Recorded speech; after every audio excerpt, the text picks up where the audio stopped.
भक्तों, ओम नमः शिवाय। श्री शिवाय नमस्तुभ्यम। जय श्री महाकाल। जी हाँ भक्तों, क्या आपका भी जो बच्चा है उसका जो मन है वो पढ़ाई में नहीं लगता? आप लोग बहुत ज़्यादा परेशान है उसकी पढ़ाई के लिए कि आखिरकार हमारा जो बच्चा है वो पढ़ता क्यों नहीं है।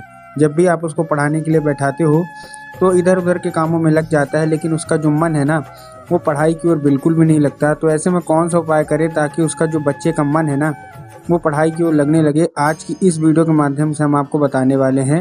उपाय पूरा ध्यान से सुनिएगा, अच्छे से करिएगा। अगर आपने आज का ये उपाय ध्यान से सुन के अच्छे से कर लिया तो अवश्य रूप से आपका जो बच्चा है ना उसका जो मन है वो पढ़ाई की ओर आकर्षित होगा ही होगा।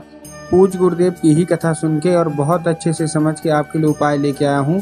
तो अगर आपने पूरा उपाय ध्यान से सुना, अच्छे से किया, तो अवश्य रूप से जो आपका जो बच्चा है जिसका मन पढ़ाई में बिल्कुल भी नहीं लगता उसका जो मन है ना पढ़ाई की ओर आकर्षित होगा और वो दिन भर केवल पढ़ाई ही करेगा। देखिए, अगर आप लोग बहुत ज़्यादा परेशान हैं उसकी पढ़ाई के लिए कि आपका जो बच्चा आखिरकार पढ़ता क्यों नहीं है, जब भी आप उसको पढ़ाने के लिए बैठाते हो तो वो इधर उधर के कामों में लग जाता है। कहीं वो खेलने चला जाएगा, कहीं घूमने चला जाएगा, लेकिन पढ़ता बिल्कुल भी नहीं है। आप लोग बहुत ज़्यादा परेशान है उसकी पढ़ाई के लिए, बहुत ज़्यादा चिंतित है उसके करियर के लिए कि आखिरकार हमारा बच्चा जो है वो करेगा क्या ज़िंदगी में। क्यों?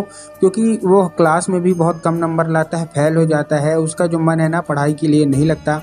आप लोग क्या कुछ नहीं किया, आपने बहुत अच्छा कोचिंग ट्यूशन दिया, हर एक चीज़ उसकी सुख सुविधा में कोई कमी नहीं रखी, फिर भी जो आपका बच्चा है ना उसका जो मन है वो पढ़ाई की ओर नहीं लगता। तो ऐसे में आज मैं आपको उपाय बताने वाला हूँ, उसको उपाय को आपको ध्यान से सुनना है, अच्छे से करना है। अगर आपने आज का ये उपाय ध्यान से सुन के अच्छे से कर लिया तो अवश्य रूप से जो आपका बच्चा है ना उसका जो मन है वो पढ़ाई की ओर लगेगा ही लगेगा। क्या करना है, कैसे करना है, पूरा आपको समझाने वाला हूँ, तो उपाय ध्यान से सुनिएगा, अच्छे से करिएगा। देखिए, पूज्य गुरुदेव की जो कथा होती है, जैसे कि आपको पता होगा कि पूज्य गुरुदेव की कथा में लाखों की भीड़ आती है। कैसे आती है? लाखों की भीड़ आती है, ठीक। और जब गुरुदेव की कथा में लाखों की भीड़ आती है तो आपने एक चीज़ और देखा होगा, गुरुदेव कथा में जब भीड़ आती है तो ज़्यादातर जो लोग रहते हैं ना वो क्या करते हैं, पत्र के द्वारा अपनी उनकी जो भी इच्छा रहती है, जो भी मनोकामना रहती है, वो पत्र के द्वारा अपनी मनोकामना गुरुदेव तक पहुंचाते हैं, ठीक। तो अभी गुरुदेव की कथा चल रही थी, आज से 4-5 महीना पहले की बात है। गुरुदेव की कथा चल रही थी और गुरुदेव की कथा में लाखों की भीड़ आई। जब गुरुदेव की कथा में लाखों की भीड़ आई तो वहाँ जितने भी भक्त थे उन्होंने क्या किया, पत्र के द्वारा अपनी मनोकामना उन्होंने गुरुदेव तक पहुँचाई। जब गुरुदेव के पास पत्र पहुंचा और गुरुदेव ने पत्र पढ़ा तो वहाँ गुरुदेव ने देखा कि ज़्यादातर लोगों का केवल और केवल एक ही मनोकामना है। क्या है मनोकामना? कि गुरुदेव, हमारा जो बच्चा है उसका जो मन है वो पढ़ाई की ओर नहीं लगता, वो दिन भर इधर उधर के कामों में लगा रहता है, लेकिन जब बात पढ़ने की आती है तो दूर भागने लगता है। कृपया करके कोई उपाय बताएं। जब गुरुदेव ने ये देखा तब गुरुदेव ने 2 से 3 उपाय बताए और कहा, केवल और केवल ये उपाय कर लेना, तुम्हारा जो भी बच्चा है ना जिसका भी मन पढ़ाई की ओर नहीं लगता, अवश्य रूप से उसका जो मन है ना वो पढ़ाई की ओर लगेगा ही लगेगा। जब गुरुदेव ने ये उपाय बताया तो लोगों ने जा जाके इस उपाय को घर में करना शुरू कर दिया। अब जैसे ही लोगों ने जा जाके इस उपाय को घर में करना शुरू कर दिया, वही लोग जिन्होंने उपाय किया था ना वही लोग गुरुदेव की कथा में वापस आए कुछ दिनों बाद। और जब वो गुरुदेव की कथा में वापस आए तो उन्होंने फिर से गुरुदेव को एक बार फिर से पत्र लिखा।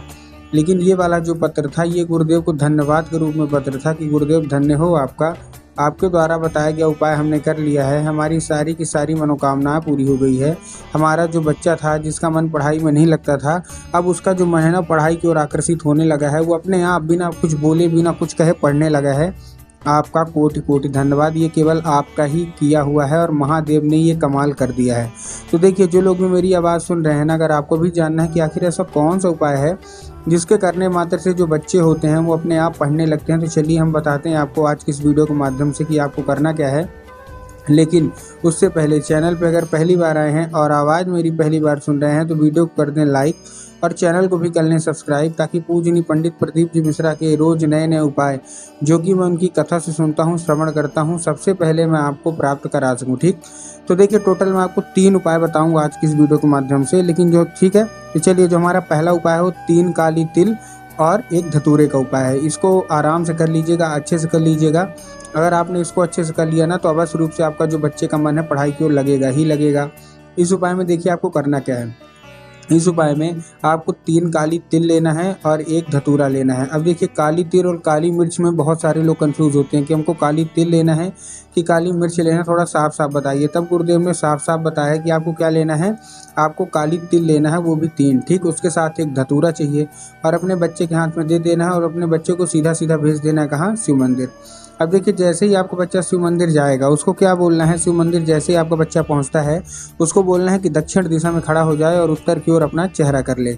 अब देखिए दक्षिण और उत्तर में भी ना बहुत सारे लोग कंफ्यूज हो जाते हैं कि दक्षिण क्या है उत्तर क्या है, हमको थोड़ा साफ साफ बताओ।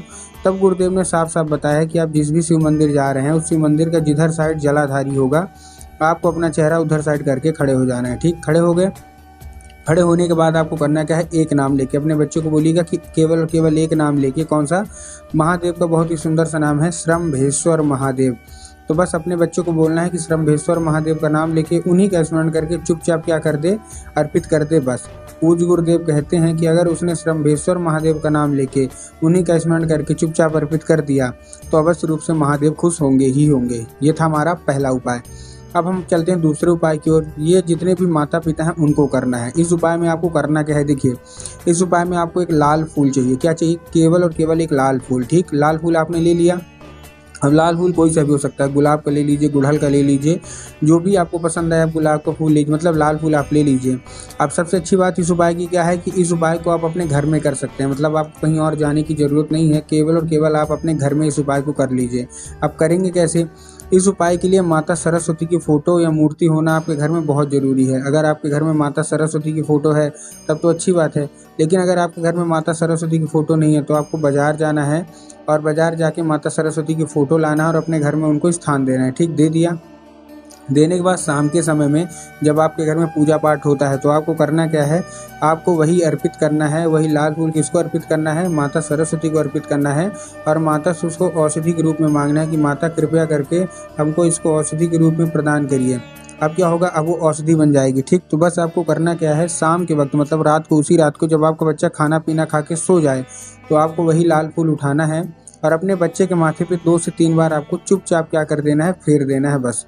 पूज्य गुरुदेव कहते हैं कि उस फूल के जरिए स्वयं माता सरस्वती उसके दिमाग में प्रवेश करती हैं और उसका जितना भी दिमाग इधर उधर के कामों में लगता था वहाँ से न लग के केवल और केवल उसका जो दिमाग है ना वो पढ़ाई की ओर लगेगा ही लगेगा। ठीक है, ये था हमारा कौन सा, ये था हमारा दूसरा उपाय। अब जो तीसरा उपाय है वो पान के पत्ते का उपाय है। पान के पत्ते का उपाय देखिए आपको कैसे करना है। इस उपाय में जितने भी लोग मेरी आवाज़ सुन रहे हैं ध्यान से सुनिएगा।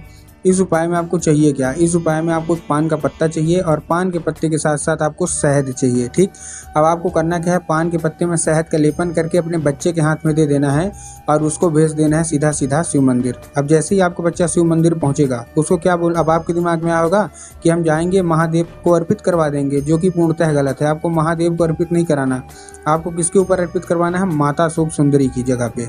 अब देखिए जो जलाधारी होती है ना, जलाधारी के दाएं मतलब राइट साइड में माता अशोक सुंदरी की जगह होती है, तो बस आपको वहीं अपने बच्चे को हाथों अर्पित करवाना है। पूज्य गुरुदेव कहते हैं 1 से 1.5 महीने करवा के देखिए, आप खुद ही देखेंगे कि आपको जो बच्चा है ना बिना बोले पढ़ने लगेगा।